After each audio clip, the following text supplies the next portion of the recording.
I need to just go. Hey, I see. Oh, you've had your a Facebook. I was like archaic.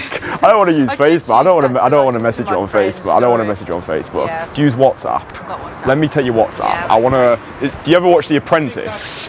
This is going to be like, yeah, you did. This is going to be like The Apprentice, where like on the 13th of Feb, you're going to get a phone call. If you're the lucky one, I'm going to be like, what was your name? Sophie. I'm going to do my name. Bet you don't, do you? Oh, fuck's sake, Sophie. You're meant to make me feel special. It started with a K. I'd say Kevin, but it's not Kevin. Kevin, correct. There you Oh, go. Yeah, if you get my name right, I'll take you out for Mai Tais. Yes, Casnovians. I'm just moving the bin out of the shop because it looks messy. We've even got like some kind of egg stain. That was like jizz. It's like someone's just jizzed all over your pants. It's probably the last victim you smothered. It could have been. If you have no idea who I am, then my name is Kristian and I travel the world teaching high achievers how they can bring beautiful women into their lives without a single swipe on a screen. So a big part of my coaching philosophy is helping my guys develop top 1% social skills, which set them apart from pretty much every other guy on the planet. Because bro, building top 1% social skills has allowed me to experience a side of life that most men never get to experience. It's allowed me to attract more high quality romantic options than I know what to do with. It's allowed me to explode my income, leave my 9 to 5 and live a fully independent international lifestyle. And it's allowed me to become the sort of person whose energy is so magnetic that I can compel people without having to say a word. Dude, people will meet me today and think that I just skipped out of the womb already having top 1% social skills. You in the blue top, this is amazing so far. 10, amazing everybody. Well done everybody, that was amazing. You can follow me on Instagram, it's Joe Wicks. And yeah, DM me if you're interested in some one-to-one boot camps. Okay, date game until I die, hashtag.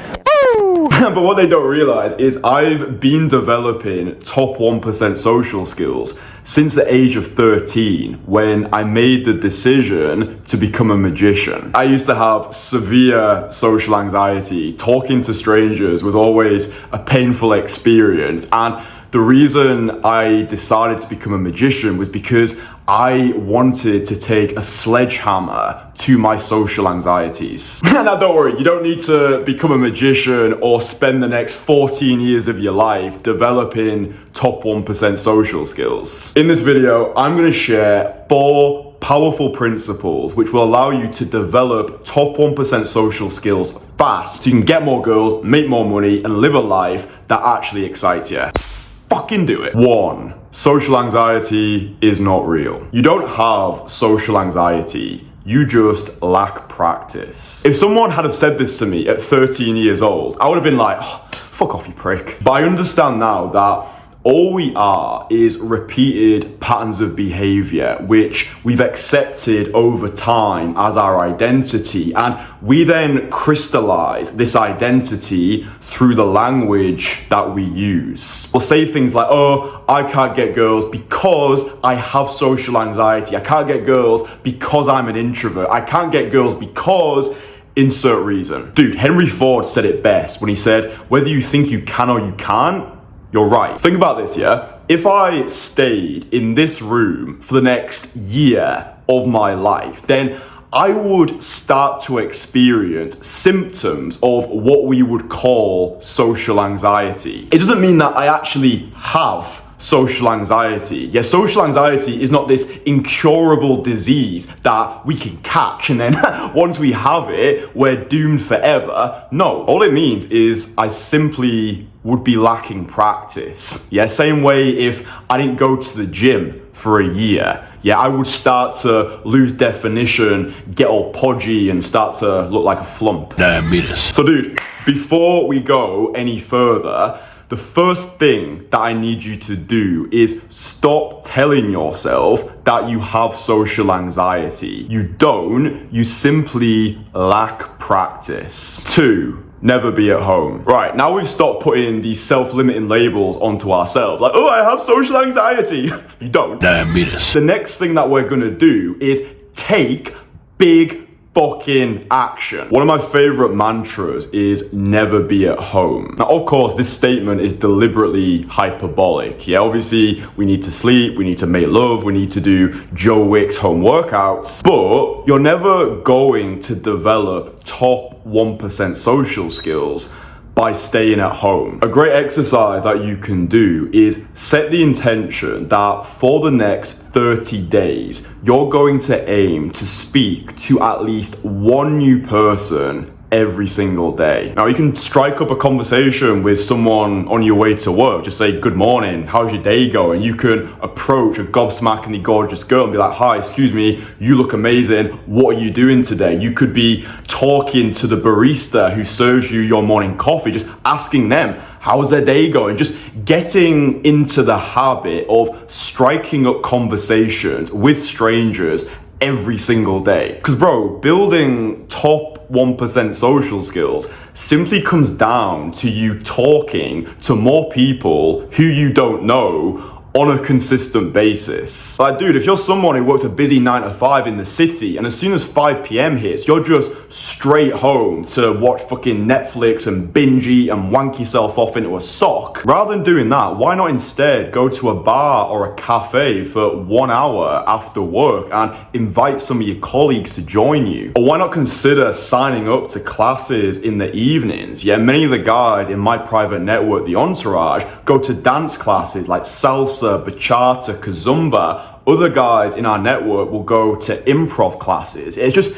getting yourself into the habit of not spending so much time at home. You've probably heard the quote that 80% of success is just showing up. Yeah, you've heard that, right? Well, the same is true for building top 1% social skills. Building top 1% social skills simply comes down to you positioning yourself in environments which increase the likelihood of you meeting new people. Does that make sense? 3, exotic excursions. So one of the things which has allowed me to build top 1% social skills fast has been solo traveling. Dude, at this point in my life, I've solo traveled to well over 30 different countries. And one of the reasons why solo travel is so effective in developing top 1% social skills is it applies pressure. So at the moment, I'm living out in Southeast Asia. Yeah, when I got here, I didn't know anybody. I didn't have any girls that I could message. I was so far beyond the familiar that if I wanted to make it work,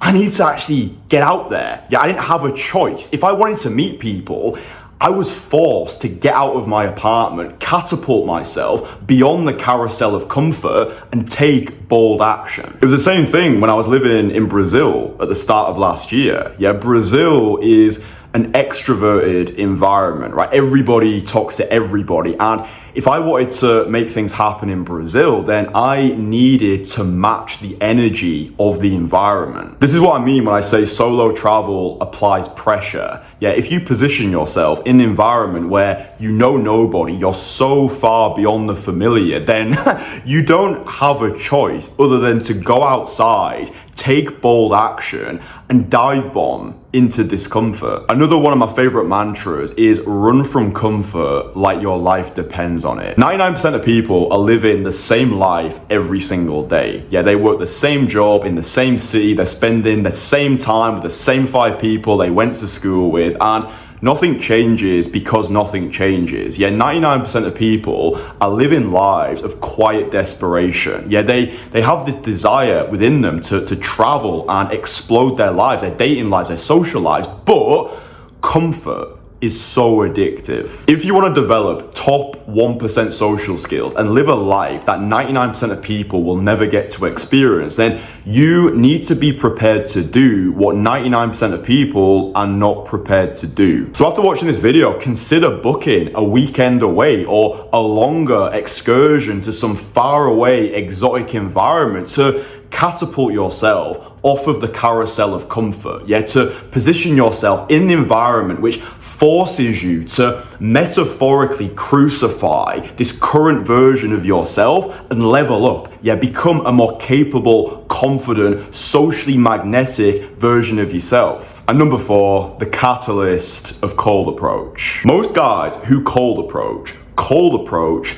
purely to cold approach. What I mean by this is they'll go out, they'll do a few approaches, maybe they'll get some numbers, maybe they won't, then they'll go home, that's it, job done. I personally think that this is a terrible use of the skill set, especially if you've been cold approaching for 6 months or more. In my experience, the guys who get the best results from cold approach are the guys who use cold approach as the catalyst for the rest of their day. This is how I like to use it. So let's say, for example, I've got a social event that I'm going to at 7 p.m. this evening, right? Before that event even starts, I will schedule a 90-minute cold approach session where I'll aim to do 7 approaches in 90 minutes. And the purpose of these approaches isn't to get phone numbers. If I do, then great. The purpose of this session is to break the social ice with myself so that when I get to this event in the evening, I roll up and I'm the most socially electric person in the room. Yeah, whilst the rest of the room needs 5 shots of Sambuca just to start feeling themselves, I'm already there. Yeah, I'm straight off the blocks. I've broken the ice for myself. I'm just ricocheting from one person to another. This is what I mean when I say use cold approach as the catalyst for the rest of your day. Like, bro, don't be another one of those morons who's parading around the pavements for 8 hours a day. You're going to the fucking shopping mall. Like, oh, gotta do my approaches. It's like, that is a loser's way of cold approaching, right? If you've got an event in the evening, do some cold approach, do some approaches before you go to that event. Same way that if you've got a date in the evening, yeah, rather than just twiddling your thumbs waiting for the date to come around, go outside, talk to people, do some approaches, and you rock up to that date being the most magnetic version of yourself, and boom, top 1% social skills achieved. Happy days. For me, cold approach should be fun. Yeah, it should be a complement to an already abundant lifestyle, and it should be used as the catalyst for the rest of your day. And bro, if after watching this video, you've been inspired to develop top 1% social skills, you wanna master the art of cold approach and explode your dating life, then I put together 2 free online courses which teach you how to do exactly this. So the links are in the description,